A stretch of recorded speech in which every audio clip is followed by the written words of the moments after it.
Welcome back, Mobile Home Park Nation. Ferd and here again today with another episode of the Mobile Home Park Lawyer Podcast. My guest today, he's a longtime mobile home park owner, operator, real estate investor. He's a syndicator. He happens to hail in the state of New York, so I'm interested to hear about that. Please help me welcome my guest, Jeff Cook. Jeff, thanks for coming on the show. Thanks, Ferd. I appreciate it. Thanks for bringing me on. You got it. Well, I know a little bit about you, but some of our audience may or may not. So maybe tell us a little more of your background, how you got into MHP in particular. Sure. So I started off in real estate back in the late 90s with apartments and single family homes. Did that for about all in the city of Rochester. Did that for about 10 years. Sold everything right before the crash of 2008. So we had real good timing on that one. Started buying some more commercial real estate and offices, small retail. Bought my first park in 2008, 2009, right around the crash. Didn't take me long to realize how much I really loved the business model of mobile home parks. We bought primarily a senior park up near Watertown, New York. It wasn't huge. It was like maybe 35 pads. We still own it today. Mostly seniors, mostly newer homes. The park itself was built in the late 90s. And it was great. I didn't have much to do, and I had come from a background of apartments that were a lot of inner city apartments, so where the management was very intensive. And this, I wasn't getting any calls at all. No broken windows, no missing keys, anything like that. So we kept buying more and more parks and just kept growing and growing, and just buying as many parks as we could that made sense. That's great. Now, is your entire portfolio is in New York, isn't it? That's correct. Yep, we're only in New York State. Got it. So tell us about that. I know for the rest of us, Midwesterners or others, it's like, don't go to New York. There's rent control, lots of red tape, very restrictive government regulations. But you've obviously been able to navigate it here for several decades. So convince me to invest in New York, or maybe you don't want me to. Maybe you want to keep it all for yourself. But tell us how that's different than the rest of the world. So New York is definitely more difficult than, now we've never operated in other states, so I just have to, take what I hear from other people. But that, navigating New York and working in New York and doing businesses in New York State is difficult. There's a lot of regulations. We have rent control that was passed about 2 years ago. So yeah, there's certain challenges. I think where me and my brother Brian, who's our COO of the company, where our strength lies is that we're born and raised here. We've been doing real estate here for 20 plus years, and we're used to it. If new regulations come around the corner, we do what we have to do to navigate and to make whatever changes that we need to make to continue to be successful. Rent control went into effect last, would have been summer of 2019. And, everyone thought the world was ending. And to be honest with you, for us, it hasn't been great, but it hasn't been horrible. Fortunately, most of our parks were already at market rent. So the rent control didn't cause us a lot of issues. We can raise rent 3% by right every year. So that's what we've been doing. Probably the biggest impact for us on rent control has been essentially the state took away the option of rent to own, which prior to rent control for us was a big way for us to sell homes to our residents on contract. So now we're still bringing a ton of homes in. Last year we brought in 75. For 21, we're bringing in 200. For 22, we'll probably order somewhere in the neighborhood of about 250. So prior to rent control, we could do, installment-based contracts for those homes. Now we can either sell them or rent them only. So what we're doing is we're doing a lot of rentals. We're probably about 80% rental and 20% sale. So we are working to sell more homes, but again, it's kind of one of those things, like I said earlier, where they put a roadblock in front of us, and we ended up going from doing 90% rent to owns, where now we're doing 80, 90% rentals. So our challenge is to get more sales done. So it's something we're working on. It's just taking a little time to get those financing structures in place. Sure, that can be a challenge in general. Have you guys looked at the rent credit option and then sale through 21st Mortgage or someplace, or is the regulation preclude even a rent credit? Yeah, it does include the rent credit. So what happened is they, if you evict, so you can still do it. Don't get me wrong, Ferd. We can still do rental credit or rent to own. The caveat is that if we evict a resident at court, they can ask and demand all their rent to own payments be returned. So it Got it. could be a significant expense. So that's why we just stopped. We're just like, we're not going to do it. Right. They could wait 5 years and then say, okay, I'm going to quit paying and give me back the last 5 years of Exactly. And it's home absolutely payment. ridiculous, but I mean, it's not the first time that, someone in New York State has come up with such a genius plan. So, That's but right. again, we bob and weave and figure it out. So yeah, so we are looking at other financing alternatives. 21st is one of them. Triads, a couple of other financing, third party financing groups. We've actually toyed with the possibility of setting up our own debt fund to finance newer mobile homes. Haven't gotten there yet, but we are talking about it and thinking about it. Interesting. Yeah, there's definitely a shortage in the marketplace of viable debt options. There really is. I mean, Yeah. it's unfortunate that they took that option away because, for the lower income resident who wants an affordable house, say under $10,000, there's no one's going to finance that for them. No bank is going to finance them. And the only alternative is the mobile home park community owner. Um, so now again, we're those older homes. We're not renting them. We'll actually take a loss just to get rid of them and sell them to the residents. Sure. Yeah. Now, tell me a little more about rent credit. That's interesting. You're definitely dealing with some challenges there. It sounds like you know how to navigate them. But on rent credit or on rent control, excuse me, how does it impact? How is it impacting you on vacant lots? You said you're bringing in lots. Are those lots subject to the same rent control as the existing lots, or can you say, No, okay, current lots are 200, any new guy I can hit 400 because he never was paying the 200? the latter is correct. So Okay. it's only legacy residents that are protected with rent control. So if we have a vacant lot or someone moves out of a park owned home, we can raise rent to market. And I'm going to assume that the rent control, if I'm one of those tenants and I'm legacy and I'm kind of grandfathered in, I assume if you sold my property, I'm still grandfathered in. The next guy can't increase my rent. Is that accurate? The next mobile home park owner. The next land, yeah, next landlord. That's correct. Yep, Okay. that's correct. Yeah, that doesn't count. So basically, for people that did not have their rents up to market, let's say market's $500 a month, and if the rents are 250, they're kind of stuck. They are They're never gonna catch up to market. And if they sell it to me, I can never catch up to market. So I'm not gonna pay them a premium because the best I'm gonna get is 3%, at correct. least until the state government figures out this was a bad idea and then Correct. reverses the rule. What is there any rumblings of that? I mean, Not right rent. now. Not right now. I think it's too new. We're hoping for a Republican governor. Come election time next year. Who knows? We'll wait and see. Hopefully, if that does happen, that'll change the tide a little bit. Yeah, I mean, because rent control, as you know more than most, I'm sure, has been tried and tested many a time over the last hundreds of years, and I'm unaware of an instance where it actually achieved a It valuable doesn't work. purpose. It does the opposite. It actually prohibits affordable housing. So I I mean, mean, we're here in New York. We're in the affordable housing market, and we're market rent for our communities are in the low to mid high 400 range. And we like it when the market sets that rate. But fortunately, all of our parks are at or near market, so it hasn't been a huge issue.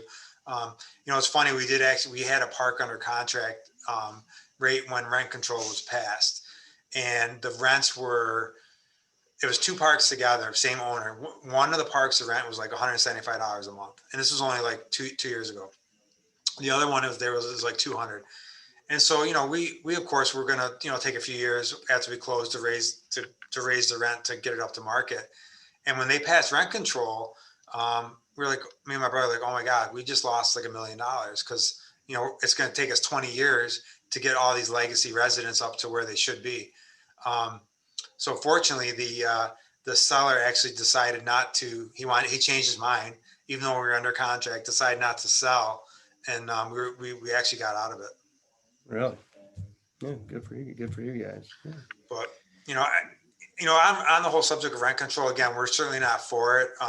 But it does, I know a lot of groups out there, a lot of community, like community owners are, raising the rent like significant amounts, overnight. And, I just, in my own opinion, that's, it bothers me a little bit, even though, the rent may be 500. I heard of a park where it was 200, and overnight they raised it to $500 overnight. And, Hmm. I think sometimes that, we as park owners, we always have to keep in mind that there are people living in the mobile home parks, and that it's not just all about the numbers. There is a certain portion of it where, again, where there's people and families living in the community. So, No, um, it's a good point. I mean, yeah, not only is there a human aspect and treating people with dignity and respect, but even just from a business aspect, it's like it's wrong. Yeah, you're gonna ruin it. You're gonna ruin it for everybody. I mean, it exactly. happened in Yep, Iowa where a couple of big companies yep. jacked the rent up on one case. I think it was every park in the whole county, and the Wow. people had nowhere to go.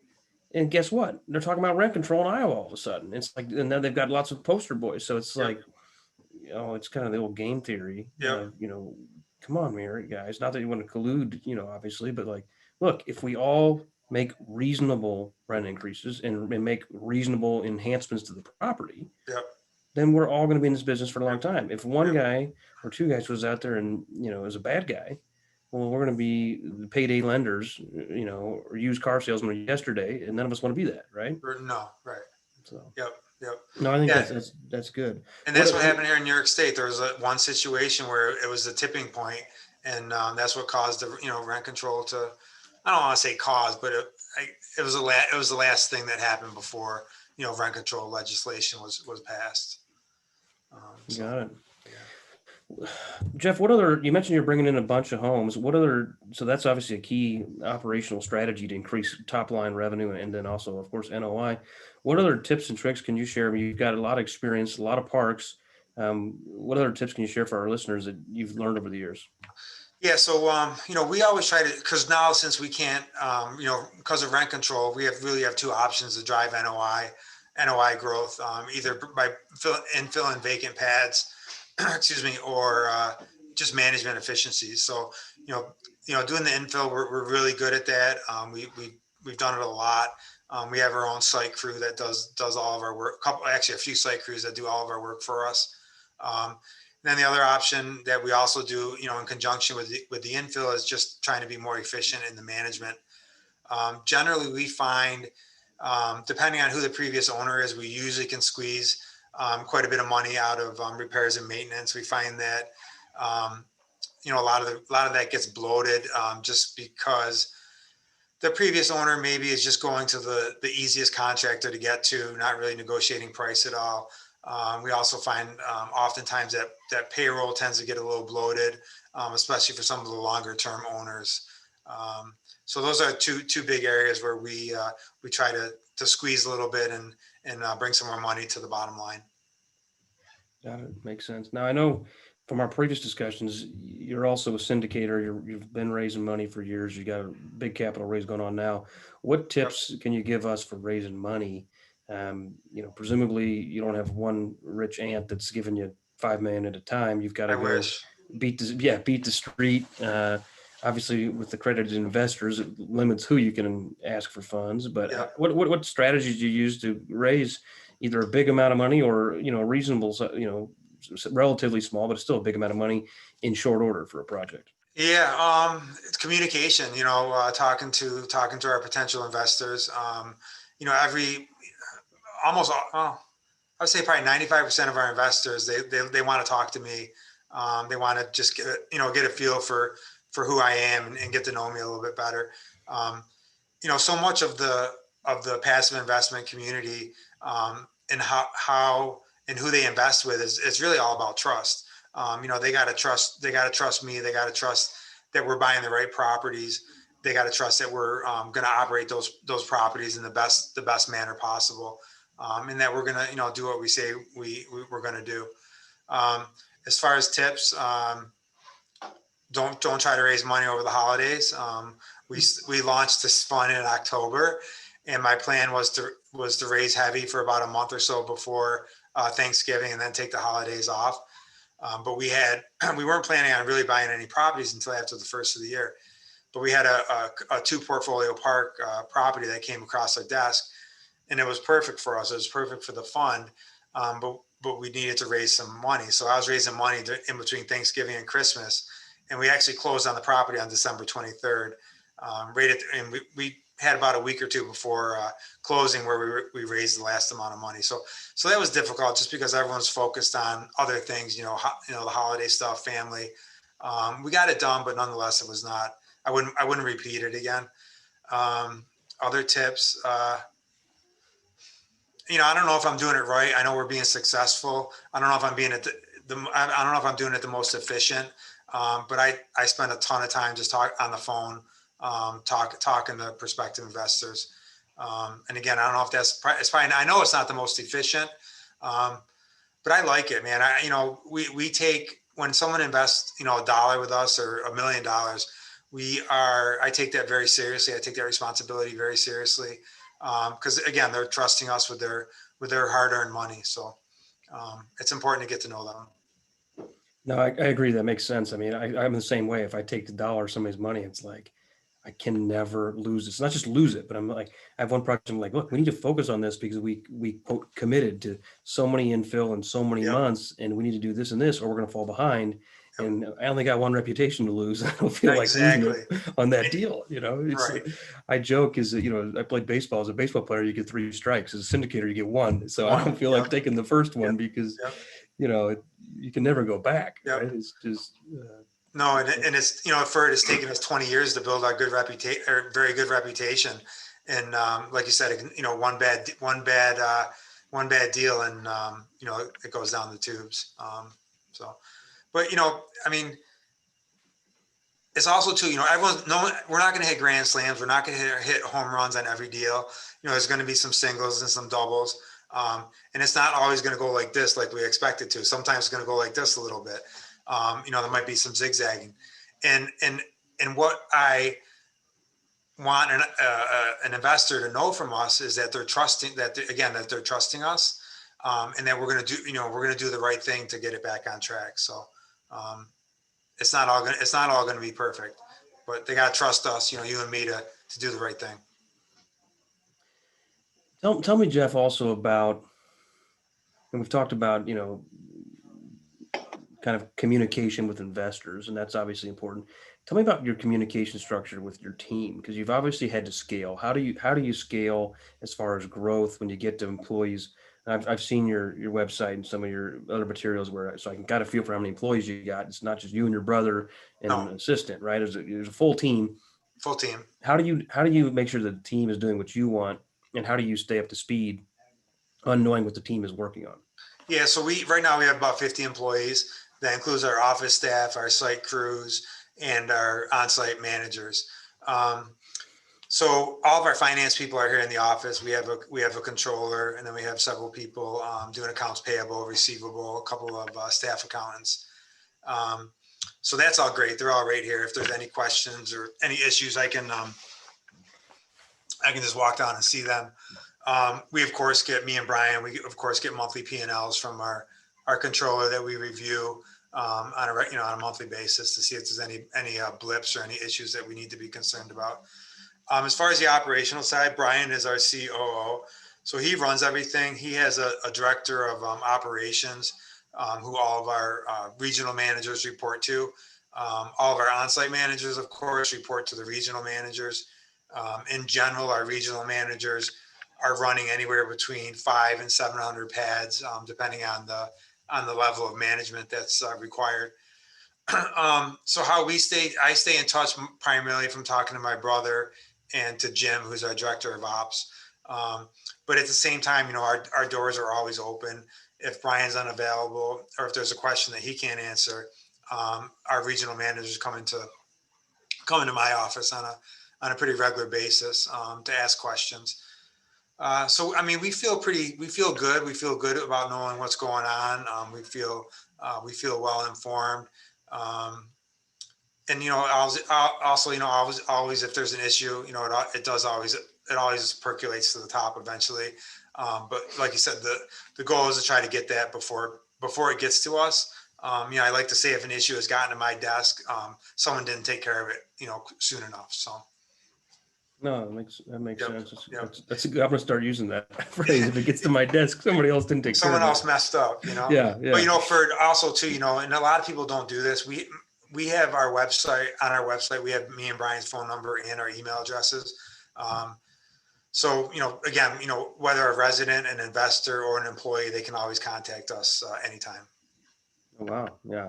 I try to hide the email I try to hide the cell phone number from the, not from the employees, but from the residents, because what I've learned is they won't take no from a property manager if they can get it, they can ask me. So over time, like I used to have my number out there for all of them.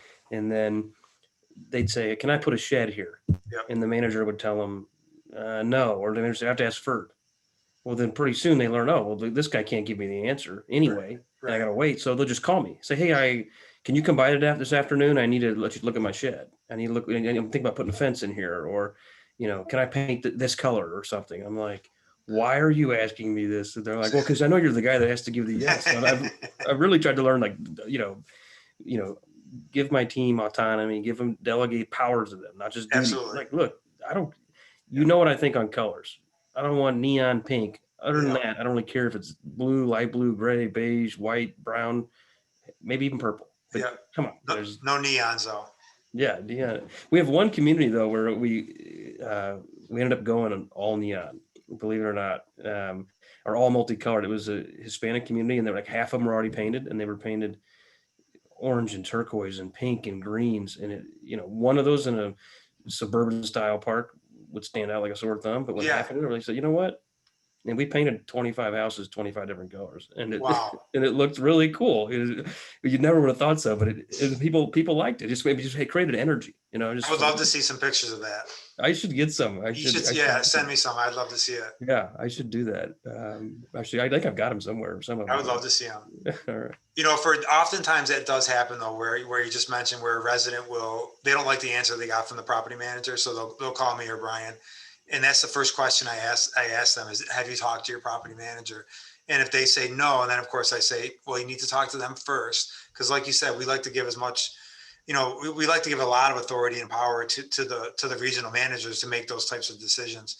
But oftentimes they come back to us because they didn't like the answer. So it's one of the negatives of having our number on the website. Yes, that's why I've had to switch it, because Yeah. it's like I cannot be getting. And then sometimes they'll give me. One time they gave me a call 3 times in a row, right when I sat down for dinner with my family, and I was like, "Who's blowing me up?" And I went Yep. over there, and I answered the phone. It was the same person. So what's Yep. I go, "I got a violation for trash in my yard. This wasn't in my yard. I've only had it there for a day or something." I'm like, "You're literally calling me 3 times in a row because I didn't even know about it. I didn't. The manager gave you violation. Right. He's Right. supposed to." But I was like, "Okay, this policy has to Yep. change." Yep.